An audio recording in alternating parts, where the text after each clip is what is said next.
지난 시간에 이어서 이번 주에도 우리가 여러 가지 시험을 당할 때 우리가 어떻게 그 시험을 대처할 것인가에 대한 말씀을 드리도록 그렇게 하겠습니다.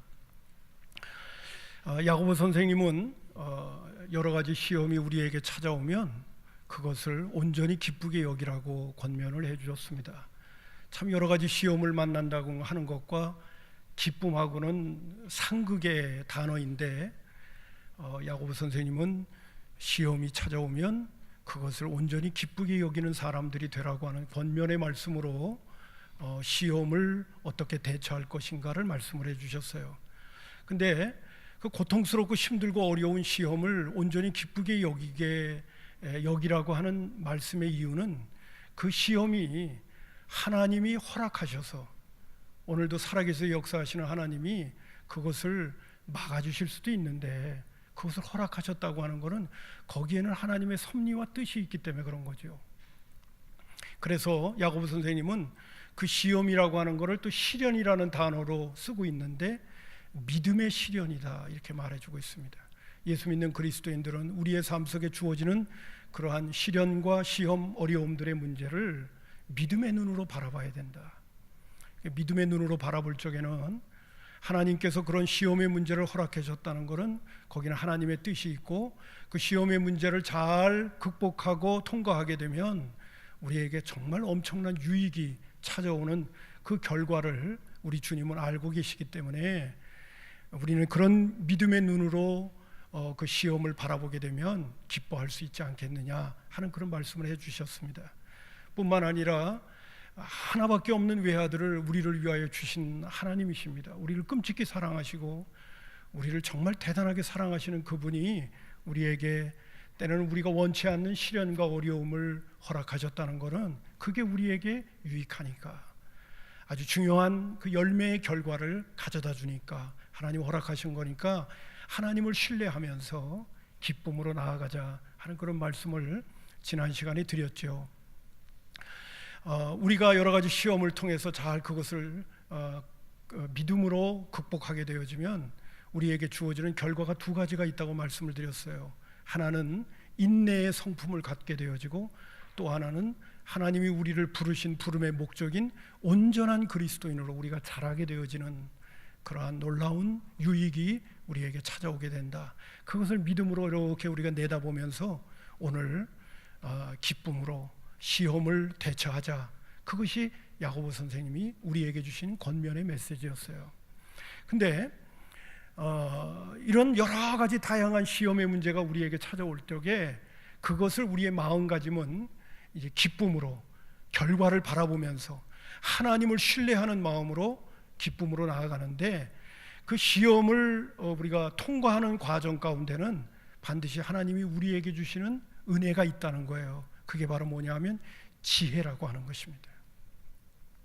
오늘 그래서 야고보 선생님이 야고보서 1장 2절부터 여러 가지 시험에 대한 얘기 쭉 말씀하시다가 5절에 문맥의 흐름에 따라 너희 중에 누구든지 지혜가 부족하거든 모든 사람에게 후히 주시고 꾸짖지 아니하시는 하나님께 구하라 그러면 주신다는 거예요. 여러분 시험의 문제가 우리에게 다가올 적에는요 하나님께서 우리가 당하는 그 시험을 두 가지 방법으로 다루어 가십니다. 그게 바로 뭐냐면 고린도전서 10장 13절에 보게 되면 바울 사도를 통해서 우리에게 이렇게 말씀을 해주고 계셔요. 아주 잘 알고 있는 성경 구절인데 우리 한번 다 같이 한번 읽어보겠습니다. 시작. 사람이 감당할 시험 밖에는 너희가 당할 것이 없나니 오직 하나님은 미쁘사 너희가 감당하지 못할 시험 당함을 허락하지 아니하시고 시험 당할 즈음에 또한 피할 길을 내사 너희로 능히 감당하게 하시느니라. 먼저 뒷부분에 있는 요 본문 말씀 뒷부분에 보면요 시험 당할 즈음에 우리가 감당이 안 되겠다 이렇게 하나님이 판단하시면 피할 길을 내서 능히 감당하도록 그렇게 우리를 이끌어 가신다는 거죠. 다른 말로 좀 표현한다면 시험에서 벗어나게 만드신다는 거예요. 이게 하나님께서 우리가 시험을 당할 때 하나님이 다루어 가시는 방법 중에 하나예요. 그런데 여러분 우리는 대부분이 그래요. 우리에게 고난의 문제, 고통의 문제, 어려운 문제, 시련의 문제 이런 게 다가오면 우리는 금방 무슨 기도를 드리느냐 하면, 기도를 드릴 때는 이걸 좀 벗어나게 해달라고 그렇게 기도합니다. 이 문제가 빨리 없어졌으면 좋겠다, 이런 차원에서 우리는 기도할 때가 많아요. 근데 여러분 보세요. 지혜로우신 하나님이 우리에게 그 시련을 허락하셨다고 하는 것은 하나님에게는 뭔가 의도가 있는 거거든요. 오늘 본문에 나오는 말씀, 제가 5절을 지금 말씀을 드렸지만 4절에 이런 말씀이 나요. 인내를 온전히 이루라 하는 말씀이 나와요. 여러분, 인내를 온전히 이룬다는 것은 인내를 온전히 할 때, 인내라고 하는 것은 힘들고 어렵지만 그거를 잘 견디고 참고 이겨내는 모습이거든요. 그것을 잘 견디고 참고 그것을 이겨내는 과정 가운데는 뭐가 있어야 되느냐? 계속해서 시험은 있어야 되는 거거든요. 근데 우리는 그런 인내는 빼놓고 빨리 그 시험을 벗어나는 쪽으로만 생각을 해요. 근데 하나님께서 감당치 못할 시험이라고 한다면 벗어나게 하시겠죠. 그러나 대부분의 시험은 하나님은 그 시험을, 인내를 온전히 이루도록 하는 시험을 통과하게 하신단 말이죠. 이게 하나님께서 우리에게 시험을 허락하시는 의도 속에 주어지는 시험의 모습입니다.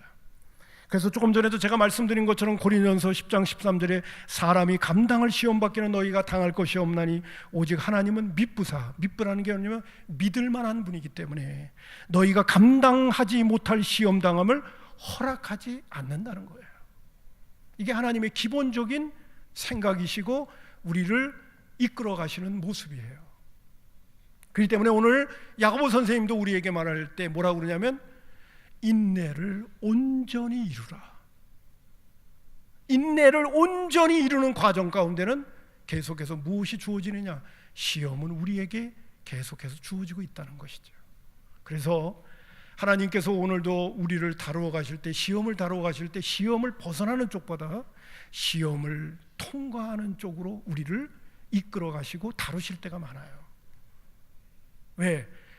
인내를 온전히 이루는 과정을 통해서 우리가 인내의 성품을 배울 뿐만 아니라 인내를 온전히 이루는 시험을 통과하는 과정을 통하여 하나님이 원하시는 온전한 그리스도인으로 우리가 다듬어질 수 있기 때문에 그런 거죠. 저와 여러분이 우리의 삶 속에 시련의 문제, 시험의 문제가 찾아오면 그 시험의 문제를 잘 통과하기 위해서 하나님께서 절대적으로 주시는 게 하나 있어요. 그 시험을 잘 이길 수 있도록 우리에게 지혜를 주신다는 거예요. 그래서 오늘 야고보 선생님은 우리에게 뭐라고 그러냐면 인내를 온전히 이루라고 하면서 시험을 잘 통과하는 과정 가운데 하나님께서 우리에게 반드시 그 시험을 감당할 수 있도록 은혜를 주시는 게 바로 뭐냐? 그게 바로 지혜니까.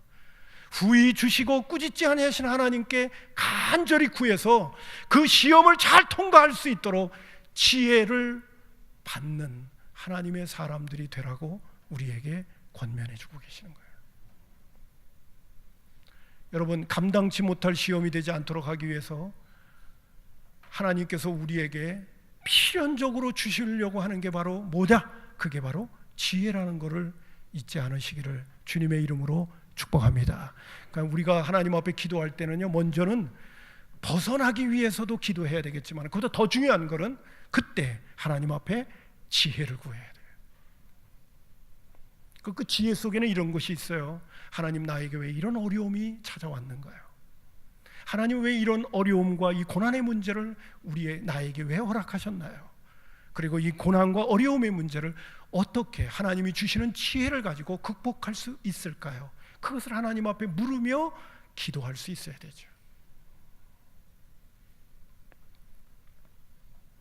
그런데 여러분, 하나님께서 우리에게 주신다는 이 지혜는 세상이 우리에게 주는, 또 우리가 세상 사람들이 말하는 지혜가 아니라는 것을 알아야 돼요. 우리가 세상적으로 말하는 지혜를 이야기할 때는 그냥 상식적으로 내가 갖고 있는 지식을 잘 활용하는 것, 어려움이 없이 어떤 것들을 잘 풀어가는 것, 때로는 좀 약삭빠르게 문제를 해결해 가는 거, 또 뭐 다른 말로 그냥 세상적인 말로 표현한다면 줄 잘 서는 머리가 좋은 거, 뭐 이런 것을 우리는 지혜라고 얘기할지 모르겠어요. 그런데 하나님이 우리에게 주신다고 하는 지혜는 그런 게 아니에요. 뭐 그런 것도 좀 이렇게 들어갈 수도 있을지도 모르겠죠. 그러나 성경은 솔로몬을 통하여 잠언 9장 10절에 있는 말씀 보면 여호와를 경외하는 것이 지혜의 근본이라고 그랬어요. 지혜란 하나님을 경외하는 마음을 이야기하는 거예요. 여러분, 하나님을 경외한다는 것은요, 하나님께서 인간을 만드신 목적이고 본분이에요. 그래서 하나님이 우리의 주인이 되시고 목자가 되셔서 우리의 삶을 인도해 가실 적에도요, 목적을 어디다 두느냐면, 뭐 제가 좀 표현을 빌린다면 우리에게 두질 않고 하나님에게 두고 있어요. 우리의 삶의 이유와 목적이 하나님의 영광을 위한 것이기 때문에, 하나님을 경외하는 것이기 때문에, 하나님을 우리를 이끌어 갈 적에도 다윗도 시편 23편 3절에 보게 되면 우리의 영혼을 소생시키시며, 그리고 우리를 위하여가 아니라 하나님을 위하여, 자기 일을 위하여 우리를 의의 길로 인도하신다고 말해주고 있어요. 그러니까 우리가 때로는 여러 가지 시험을 통과하는 과정 가운데도 그냥 통과하는 과정이 목적이 아니라 그 과정 속에서도 하나님께 영광을 돌리고 하나님을 경외하는 사람으로 그 시련의 문제를 잘 통과할 수 있도록 주시는 것이 바로 뭐냐? 그게 바로 지혜라는 거예요. 시련과 시험이 우리에게 찾아왔을 적에는 그것을 그냥 보내는 것이 목적이 아니에요. 그 시험과 시련도 우리의 삶의 일부분이기 때문에 그 삶의 일부분 속에서도 내가 살아가는 이유와 목적을 이루어야죠. 그게 바로 무엇입니까? 하나님을, 그 시련 속에서도 하나님을 찬송하고 하나님을 영화롭게 해드리고 하나님을 경외하는 사람으로 그 시험을 통과해 가는 거예요. 하나님은 그렇게 우리를 인도하실 수 있는 능력 많으신 분인 줄로 믿습니다. 하나님은 능치 못함이 없기 때문에, 때로는 우리는 못할 것 같은 그런 현실과 상황 속에서도 하나님은 우리에게 지혜를 주셔서 그 가운데서도 하나님을 찬송하게 하고 하나님의 뜻을 받들게 하고 하나님께 영광 돌리는 마음과 생각과 행동을 하도록 우리의 삶을 이끌어 가신다는 거죠. 아멘입니다. 그래서 전도서 12장 3절에도 13절에도 솔로몬이 일의 결국을 이야기할 때 이렇게 얘기해요. 일의 결국을 다 들었으니 하나님을 경외하고 그 명령을 지킬지어다. 이것이 모든 사람의 본분이라고 그랬어요. 하나님이 우리를 지으시고 우리가 마땅히 도리를 가지고 살아가야 될 모습은 뭐냐면 하나님을 경외하고 하나님의 말씀에 순종하는 거라고 그랬어요. 그렇기 때문에 하나님이 우리가 고난 가운데 있을 때, 여러 가지 시험을 통과해가는 과정 가운데도 우리에게 하나님을 경외하는 지혜를 주어서 우리로 하여금 그 고난의 과정 속에서도 의미 있고 가치 있게 살게 하시고 또 그 고난도 잘 통과할 수 있도록 하나님께서 우리에게 역사해 주시는 줄로 믿습니다. 그러면 여러분, 하나님을 경외하는 지혜가 뭔가를 한번 야고보 선생님을 통해서 우리에게 주신 말씀 아주 구체적으로 표현하고 계세요. 야고보서 3장 17절 18절을 보면 이렇게 말씀하고 있습니다. 자, 제가 여러분한테 소개할게요. 오직 위로부터 난 지혜는 첫째 성결하고, 다음에 화평하고 관용하고 양순하며 긍휼과 선한 열매가 가득하고 편견과 거짓이 없나니 화평하게 하는 자들은 화평으로 심어 의의 열매를 거두느니라. 위로부터 나는 지혜들은요, 하나님의 성품을 담는 거예요. 성결, 화평, 관용, 양순, 긍휼, 그리고 편견이 없고 거짓이 없는 것, 그리고 모든 사람과 더불어 화평함과 거룩함을 쫓아라. 그렇지 않으면 주를 보지 못한다고 시보를 기자를 통해서도 우리에게 주신 것처럼 이런 부분들이 다 어디에 속해 있느냐? 하나님의 성품에 속해 있는 거예요. 그래서 하나님이 우리에게 주시는 지혜는 뭐냐 하면 주님의 마음을 가질 수 있도록 하는 거예요. 할렐루야. 제가 극단적인 예를 든다면 이래요. 내가 어떤 상대방을 향하여 미운 마음을 가지면요, 거기에서는 좋은 생각이 안 나와요. 내가 누구에게 대해서 시기와 질투하는 마음을 가지면 거기에서 좋은 생각, 의로운 생각이 나오질 않아요. 분별력도 약해지고 판단력도 약해지고 이기주의적이고 자기중심적으로 흘러가면서 다른 사람을 해코자 하게 되고 다른 사람을 해치게 되고 다른 사람에게 상처를 주게 만들어요. 그러나 여러분, 내가 누구를 사랑하는 마음을 갖고 그 사람을 대하게 되면 그 사랑하는 마음 속에서 좋은 생각이 나와요. 선한 생각이 나오고 긍휼과 자비로운 생각이 나와요. 그렇기 때문에 지혜라고 하는 것은 생각보다 더 중요한 것은 마음가짐이에요. 오늘도 우리가 하나님의 마음을 내가 품게 되어지면 거기에서 선한 것들이 나오기 시작하는 거예요. 그것이 우리에게 바른 분별력을 가져다주고 바른 판단력을 가져서 우리에게 주어진 시련의 문제를 긍정적으로 그리고 적극적으로 그리고 하나님께 영광 돌리는 쪽으로 그것을 풀어갈 수 있는 눈과 능력이 우리에게 생기는 줄로 믿습니다. 그래서 주님은 우리에게 말씀하시는, 야고보 선생님을 통해서 우리에게 말씀하시는 거예요. 여러 가지 시험을 당하냐? 그러면 너 자신이 지혜가 부족한 것인가를 잘 살펴보고 후히 주시고 꾸짖지 않느냐 하시는 하나님 앞에 그 지혜를 간구해라 라고 우리에게 말씀을 해주고 계신 겁니다. 잊지 마십시오. 지혜란 머리를 잘 쓰는 얘기가 아니라 주님의 마음을 품는 우리의 주님의 성품과 관계가 되어져 있다는 것을 아셔야 돼요. 우리가 고난이 찾아올 때, 역경이 찾아올 때, 시련의 문제가 찾아올 때 내 가슴에다가 손을 얹고 내가 지금 어떤 마음을 갖고 있는가를 살펴야 돼요. 그리고 내 마음속에 굳은 마음, 그리고 원망, 불평, 짜증, 그리고 낙심, 좌절 이런 것으로 내 마음이 채워지려고 하고 있다고 한다면 나는 주님의 마음을 내가 갖고 있지 못하는구나. 나는 지혜로운 사람이 되지 못하고 있구나. 내가 주님 앞에 나아가서 얼른 지혜를 구해야 되겠구나.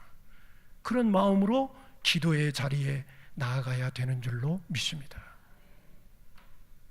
그런데요, 고난의 문제가 찾아오게 되어지면, 또 시련의 문제가 찾아오게 되면 우리는 육신을 갖고 있는 존재이다 보니까 보이지 않는 하나님의 약속의 말씀을 붙들고 나아가기보다는 주어진 문제와 어려움에 마음이 빼앗기기 쉽기 때문에 내가 이러한 시련과 어려움의 과정을 잘 통과하게 되고 하나님이 주시는 지혜를 내가 얻어서 이 문제를 풀어가게 되어지면 하나님께는 영광이 되고 내 믿음은 성숙하게 되어지고 또 하나님이 기뻐하시는 온전한 그리스도인으로 내가 자라나가는 큰 유익이 나에게 찾아온다. 거기에다 집중하기보다는 주어진 현실의 문제 앞에, 어려움 앞에 우리의 마음이 자꾸 빼앗기려고 하다 보니까 우리의 마음이 자꾸 흔들리게 되어지는 거예요. 오늘 야고보 선생님이 말씀하는 것처럼 여러 가지 시험을 만나면 기쁘게 여기고 하나님이 나를 얼마나 사랑하시는데 아들까지도 바꿔치기 위해서 나를 구원하시고 오늘도 눈에 넣어도 아프지 않는 하나님의 자녀로 나를 삼아주셨는데 이 고난의 문제를 하나님이 허락하셨다면 그러면 여기에는 하나님의 크신 뜻이 있고 하나님도 마음 아프시겠지만 나에게 이걸 허락하셨다면 이 과정을 내가 잘 통과하면 정말 나에게 큰 유익이 오도록 하시려고 하는가 보다, 이런 믿음을 가지고 주님 앞에 지혜를 구하고 그리고 인내하면서 하나님 앞에 더 열심히 간구하고 부르짖고 도움을 청하는 그런 믿음의 사람으로 나가면 좋은데 우리는 육신을 입고 있다 보니까 그게 안 되고 자꾸 마음이 안 되는데, 할 수 없는데, 이런 쪽으로 우리의 마음이 자꾸 기울어지는 거예요. 그리고 문제만 커져 가려고 하는 그러한 우리의 자신들을 보게 되는 겁니다. 야고보 선생님은 흩어져 있는 믿음의 식구들이 시험을 당하고 시련을 당할 때 그들의 마음이 약해지는 모습을 보았던 거예요. 그래서 6절부터 8절에 있는 말씀 가운데 이렇게 말씀하고 있습니다. 하나님은 우리로 하여금 감당할 수 있는 시험을 사람들이 되도록 우리에게 지혜를 오늘도 막 주시려고 하고 계시는데 후히 주시고 넉넉하게 꾸짖지 아니하시며 우리에게 죽을 주려고 하는데, 꾸짖지 아니한다는 이 메시지 속에는 주님께서 나에게 한 번 줬는데 다음에 또 구하려고 그래요. 그러면 야, 너 그때 줬는데 왜 또 구하려고 그래? 이렇게 뭐 하나님이 따진다든지 한 예를 든다면, 아니면 내가 너 그때 지혜를 주려고 그러는데 왜 너 구하지 않았어? 네 방법 동원하다가 너 그 어려움 당했지. 그리고 하나님께서 우리에게 꾸짖고 야단치는 것이 아니라 오늘 그 시험을 잘 통과해 가야 되기 때문에 지금이라도 주님 앞에 나와서 도움을 청하고 지혜를 구하면 후히 넉넉하게 꾸짖지 아니하시면서 우리에게 속히 주시고자 원하시는 하나님이라는 것을 우리에게 말씀해 주고 계시는 겁니다. 아멘입니다. 그런데 우리가 믿음이 약해서 의심하는 마음이 앞서서 주어진 현실의 마음이 자꾸 빼앗기는 우리의 모습을 야고보 선생님도 보신 거예요. 그래서 6절부터 8절에 오직 믿음으로 구하고 조금도 의심하지 말라. 의심하는 자는 마치 바람에 밀려 요동하는 바닷물결 같으니 이런 사람은 무엇이든지 죽기 없기를 생각하지 마라. 두 마음을 부동어 모든 일에 정함이 없다. 그러면서 다시 한번 당부하는 거예요. 하나님은 우리를 사랑하시고 그리고 그 시험의 문제를 하나님은 다 알고 계시고 감당치 못할 시험은 하나님 주시지 않는 분이시니까 인내를 온전히 이루면서 하나님께서 그 시험을 잘 이길 수 있도록 오늘도 서둘러서 후히 주시고 꾸짖지 아니하시는 하나님의 지혜를 간구하게 되면 하나님께서 너에게 넉넉하게 줄 테니까 의심하지 말고 주님을 열심히 바라보라고 우리에게 권면해 주시는 줄로 믿습니다. 그게 바로 오늘 야고보 선생님이 우리가 여러 가지 다양한 시험을 당하게 될 때 우리가 그 시험을 어떻게 대처하는 사람이 되어야 될 것인가를 우리에게 말씀해 주고 계시는 거예요. 저는 곧잘 우리 믿음의 식구들에게 살아있는 믿음을 가져야 된다는 것을 늘 당부를 해요. 생명력 있는 믿음을 가져야 된다. 근데 때때로 믿음의 식구들이 시련과 어려움을 당하는 모습을 옆에서 봅니다. 그러면 그때는 믿음을 발휘해야 되는데 그분의 말과 행동을 보면 하나님이 없는 사람처럼 말하고 행동하는 모습을 봐요. 또 이번에 오셔서 말씀을 전해주셨던 목사님이 이런 표현을 쓰시더라고요. 좀 표현이 좀 그렇긴 한데 나의 삶의 시련의 문제 어려움이 주어지면요, 아니 하나님께서 능력 많으신 하나님이 내 옆에 계시잖아요. 전능한 하나님이 내 옆에 계시잖아요. 나의 삶의 일거수일투족을 다 오늘도 무관심하게 구경하시는 분이 아니라 챙겨가시는 목자의 주인이신 우리 주님이 계시잖아요. 그렇다면 문제가 생기면 믿음이 있는 사람은 다른 어떤 방법을 동원하기보다는 세상적인 어떤 방법을 동원하기 전에 가장 손쉬운 방법이 주님을 의지하는 거거든요. 주님께 나아가 기도하는 것이 그게 가장 손쉬운 방법이거든요. 왜? 믿음이 있으면 가장 내 문제를 잘 아시고 해결해 주실 수 있는 절대적인 정답을 갖고 계신 분이 누구냐? 하나님이시거든요. 아멘입니다. 시편에 나오는 말씀 가운데도 그런 시인은 말하잖아요. 도울 힘이 없는 인생을 의지하지 말라고 그러는데 오늘 우리가 믿음이 없으면 제일 먼저 하는 행동이 뭐냐면 잔머리를 굴리기 시작하는 거예요. 그래서 그 목사님이 그래, 잔머리 굴린다고 그러더라고요. 우직하게 오늘도 살아계셔서 역사하시는 주님을 내가 주님 앞에 도움을 청해야 되겠네. 성경에 나오는 말씀 가운데 보니까 온전히 기쁘게 여기라고 했고 이 과정을 잘 통과하면 하나님이 나를 유익하게 하시는 놀라운 결과들이 주어진다고 했고 그리고 지혜를 구하면 이 과정 속에서도 하나님을 이렇게 영광 돌리고 감당할 수 있도록 하나님께서 나에게 지혜를 주신다고 했으니까 내가 주님 앞에 구해야지. 그리고 주님 앞에 도움을 청해야지. 그리고 마음의 옷깃을 딱 메고 허리를 동이고 주님 앞에 나와 엎드려 기도해야 되는데 기도는 하지 않고 먼저 무슨 생각을 하냐면 잔머리를 굴리기 시작하는 거예요.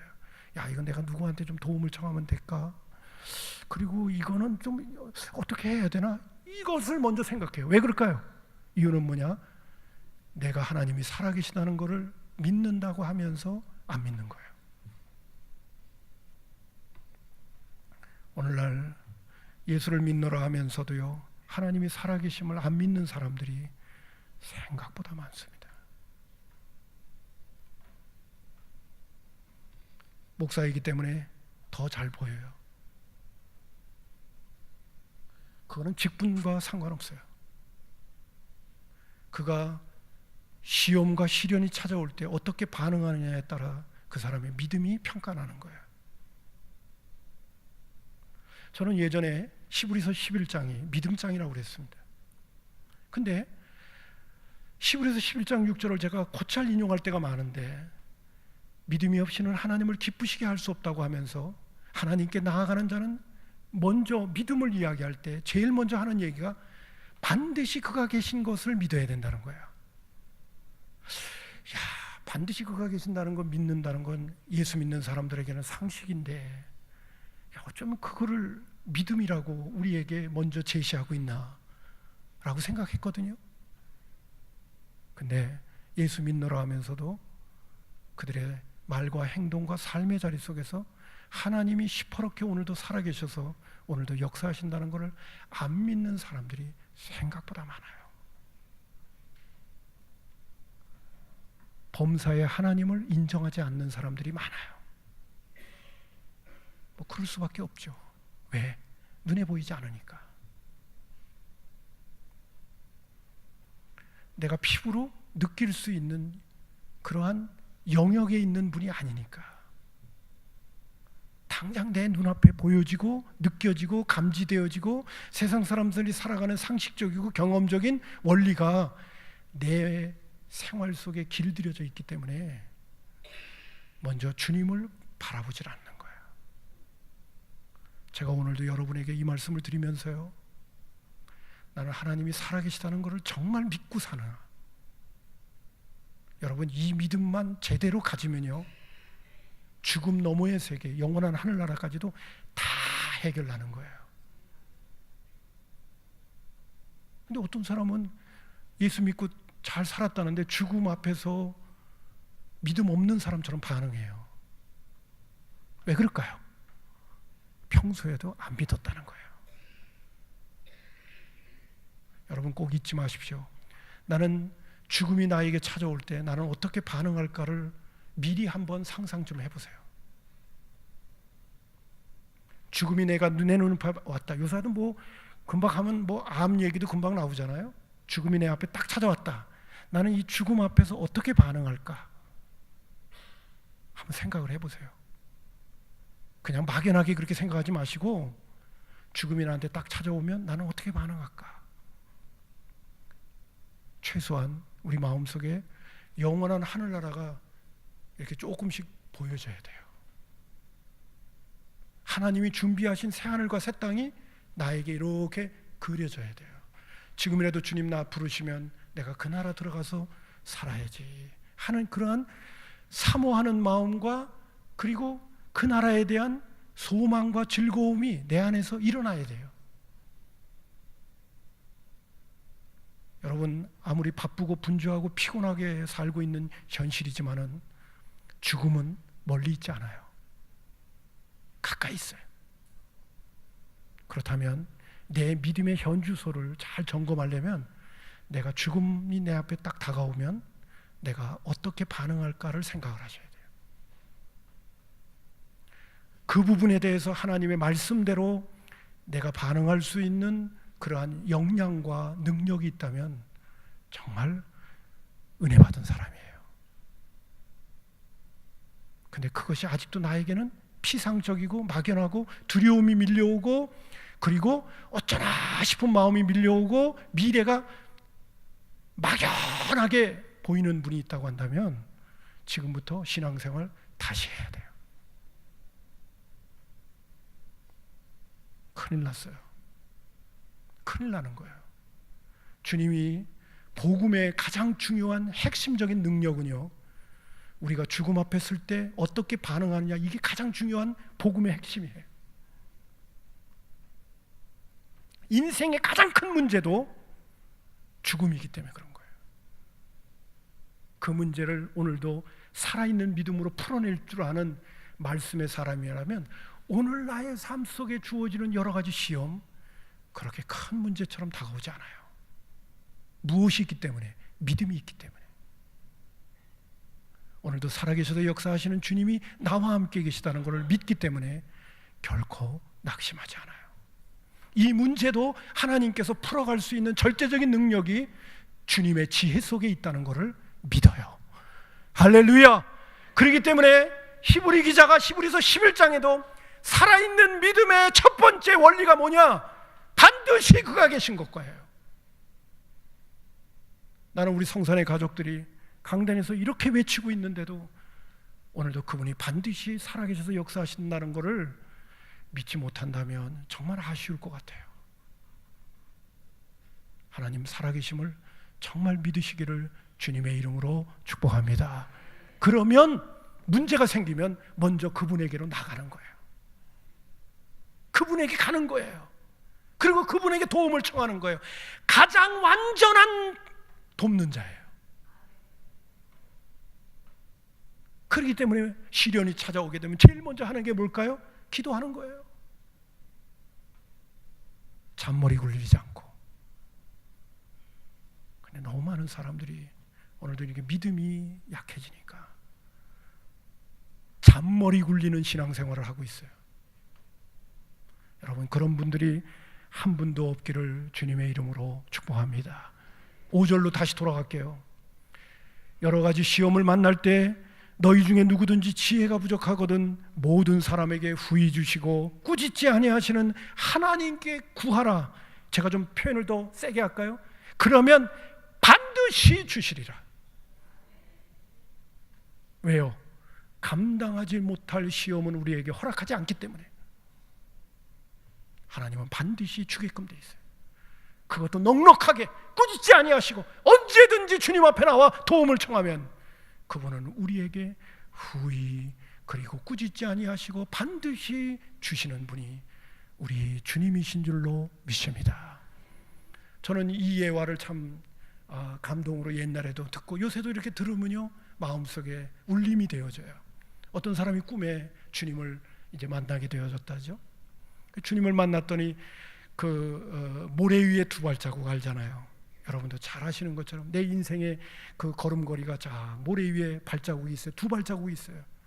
그래서 이게 누구의 발자국이니까 한 발자국 내 발자국이고 한 발자국 주님의 발자국이었어요. 쭉 가고 있는데 그 과정 가운데 정말 내가 힘들고 어려운 때가 있었어요. 두 발자국이 아니라 한 발자국이에요.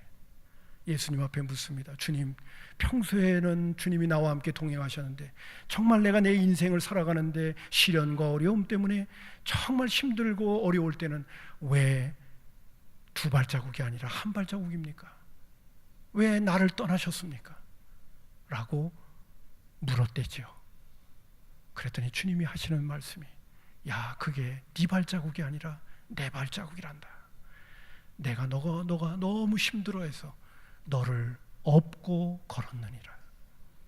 여러분, 우리의 삶 속에 내가 원치 않는 시련과 고난과 어려움이 찾아오게 되면 주님은 그걸 다 알고 계셔요. 우리를 끔찍이 사랑하시기 때문에 그럼에도 불구하고 우리로 하여금 그 시련의 과정을 통과하시게 한다면 그분은 우리에게 오늘도 필연적으로 우리에게 지혜를 주기를 원하셔요. 그리고 그 지혜를 가지고 능히 감당할 수 있는 하나님의 사람으로 살아갈 수 있도록 하나님께서 우리에게 역사하고 계시는 줄로 믿습니다.